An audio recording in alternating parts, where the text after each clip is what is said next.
بسم اللہ الرحمن الرحیم۔ السلام علیکم۔ تو دوستو، سرکاری ملازمین کی تنخواہوں اور پینشن کے حوالے سے جو نئی خبر سامنے آئی ہے وہ یہ ہے کہ سرکاری ملازمین کی تنخواہوں میں 15% اضافے کے بارے میں جو حتمی فیصلہ ہے وہ گورنمنٹ کی جانب سے کیا جا چکا ہے۔ ذرائع کے مطابق پہلے جو ہے وہ گورنمنٹ 10% اور پینشن میں 7.5% تک اضافے کا جو خیال تھا وہ ان کا تھا، لیکن 3 جون کو جو وفاقی ملازمین نے احتجاج کیا تو اس احتجاج کے نتیجے میں گورنمنٹ جو ہے وہ پریشر میں آئی، اور اس کے علاوہ ایپکا کے ملازمین کا بھی 10 جون کو جو دھرنا ہے وہ وفاقی جو بجٹ ہے اس سے پہلے کا اعلان کیا گیا ہے۔ تو اس ساری صورتحال کو مد نظر رکھتے ہوئے گورنمنٹ نے یہ فیصلہ کیا ہے کہ تنخواہوں میں جو ہے وہ کم از کم 15% اضافہ جو ہے وہ کیا جائے گا،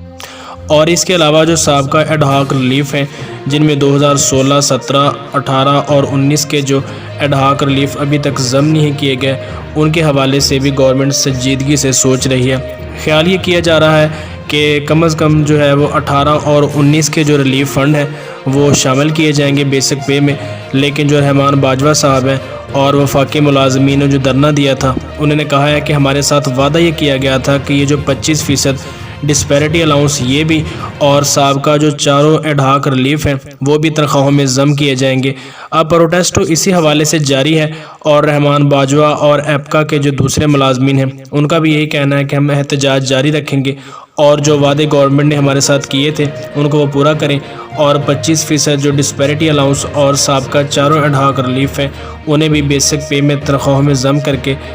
جو ہے وہ اسکیل ریوائز کیے جائیں۔ تو اب امید یہی کی جا رہی ہے، گورنمنٹ کافی پریشر میں ہے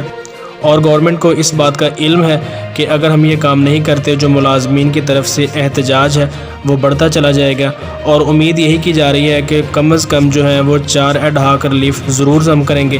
اور اس کے بعد تنخواہوں میں 15% اضافہ کر کے جو اسکیل ہیں وہ ریوائز کیے جائیں گے۔ اور اس کے علاوہ پینشن کے متعلق جو اعلان ہے وہ پہلے 7.5% کا تھا، اور اب اس میں بھی کم از کم 10 سے 15% اضافے کا قوی امکان ہے۔ تو جیسے ہی کوئی نئی اپڈیٹ اس بارے میں ہمیں موصول ہوتی ہے ہم آپ دوستوں کو فراہم کرنے کی کوشش کریں گے، اور ایسی ہی مزید خبروں سے اپڈیٹ رہنے کے لیے ہمارے چینل کو سبسکرائب لازمی کریں، اور ساتھ لگے گھنٹی کے بٹن کو پریس بھی کر دیں، کیونکہ جیسے ہی ہم نئی کوئی اپڈیٹ جو ہے وہ آپ کے ساتھ شیئر کریں تو اس کا نوٹیفیکیشن آپ کو سب سے پہلے مل سکے۔ تو دیکھتے رہیے ہمارا یوٹیوب چینل ٹاپ 5 اردو تازہ ترین اپڈیٹس کے بارے میں جاننے کے لیے۔ تو ملتے ہیں کسی نیکسٹ ویڈیو میں، تب تک کے لیے اللہ نگہبان۔